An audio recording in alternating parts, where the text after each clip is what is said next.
Ambassador Lighthizer. Greetings from Lubbock, Texas, the largest cotton patch in the world.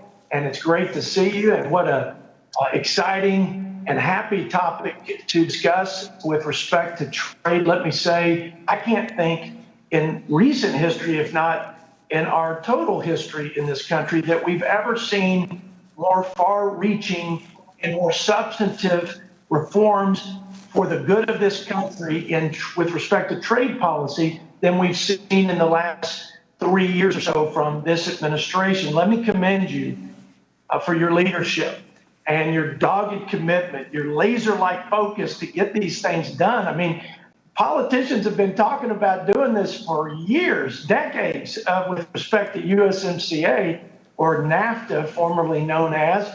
But this president and you put some shoe leather around that verbiage and went out and got it done. Success has 1,000 fathers, and I'm thankful to Chairman Neal and his leadership to encourage and move along this USMCA, other trade-related issues so that they stayed bipartisan, and I'm truly and sincerely thankful for that. But the guy driving the bus is President Trump, and you're his wingman. And with his political will to stay the course, with the slings and arrows that are coming at him every day on this issue, pressures from Republicans, pressure from industries of all kinds, and criticism about using tariffs and other things. And the outcome is sweet for the manufacturer, sweet for the worker, sweet for the American people, our economy, and for the future generations that will reap the benefits of greater prosperity and opportunity. So kudos to you and our negotiator in chief. And I think all Americans recognize the great strides made and accomplishments, maybe the most accomplished trade team in the history of this country. And I don't think that's hype, and I don't think that's an overstatement. But I appreciate the comments in response to my colleague Jason Smith's question about cotton. You know that, and by the way, I wore my cotton tie just for you today. We lost 50% of that market in China, and that's our number one international market. And with all the other pressures and the price drop, we really needed cotton to be part of the set of priorities on ag commodities. You've done that, and I encourage you to continue to make sure that China makes good on their purchases in that purchase agreement. So thanks for your comments on with respect to cotton. Now, let me say this. With all the work we've done, led by you and the president, and to freer markets because of tax reform, we will only realize the full impact of this if two things happen, in my opinion. And I'd love for your comments on this. Number one, enforcement.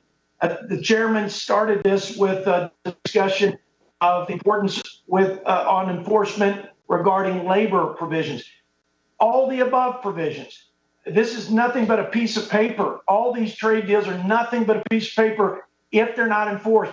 And I'm confident that if you put the same vigilance and vim and vigor that you have in negotiating these deals behind the enforcement of them, we will reap the benefits. But we have to stay on it, and I know you know that. Secondly, WTO.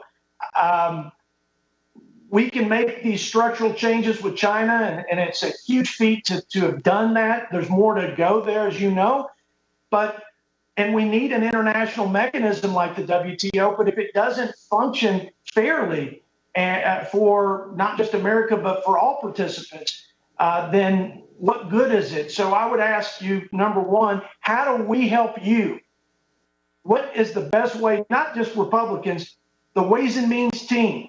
How do we best support you to fix the broken system of the WTO so that we can make all these gains that you've negotiated and that we've supported and worked on over the course of the last couple of years? Should I take a second? First of all, thank you for your comments, Congressman. Secondly, if you hadn't mentioned cotton, I would have left the meeting immediately on the theory that I was in some alternative universe. Thirdly, we have sold a lot of cotton. We're going to sell a lot more, and it's almost counter-cyclical because their apparel is down, and I cited it before as evidence. Number, whatever I'm up to, 4. If there's one thing that's bipartisan, it's enforcement. I'm a complete enforcement guy. I've never had any sensible person come to me and say, don't enforce. So I completely agree with you on that. I don't understand why it's never, we've had bipartisan non-enforcement administrations, and in this time right now in this Congress, bipartisan, let's enforce. So I agree with that. And the WTO, I really want to work with the members, and it may make sense for some small group of us to get together and not have a hearing, but just talk. So I would like to suggest that to the chairman and the ranking member at some point, and just kind of talk through this stuff. That's a good point. Let me recognize the gentleman